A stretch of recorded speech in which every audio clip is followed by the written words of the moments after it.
My son Gerald dyan, nung pinanganak siya, sabi ng, hindi siya umiyak, so absence of cry. Tapos sabi ng doktor, he has cerebral palsy. Sobra po akong nalungkot nung time na yon nung pinanganak siya. Halos hindi ko matanggap na ganito ang naging kalagayan ni Gerald.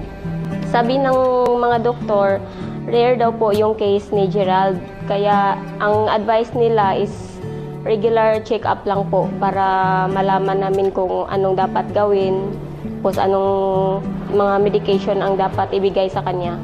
Nagpunta kami dito kasi gusto po naming i-share yung magandang nangyari sa baby ko dahil sa Lamine9. Yung naglamine9 na po si Gerald, marami na po mga development. So yung kamay niya na palaging naka-close, so open na po siya ngayon. Tapos unti-unti na pong bumabalik yung mga reflexes niya. Tapos na-notice ko po na palagi na siyang nakasmile. Tapos pag i-kiss mo siya, mag-smile siya palagi. Wish ko po na matuloy-tuloy yung pag-inom niya ng Lamine9. Bilang isang ina, tuwang-tuwa po ako dahil na-discover ko po yung Lamine9 na may pag-asa pa pala si Gerald na gumaling. Kasi nakikita ko naman yung mga developments niya.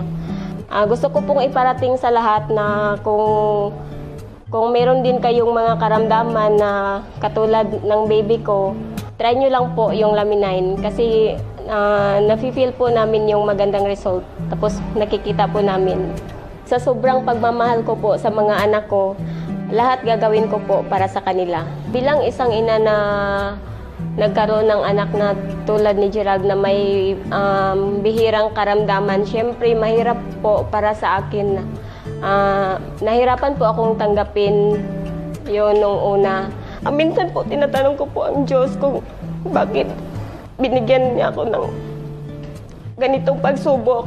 Sabi nila binigyan daw ako ng Diyos ng ganitong pagsubok kasi daw mahal niya po ako.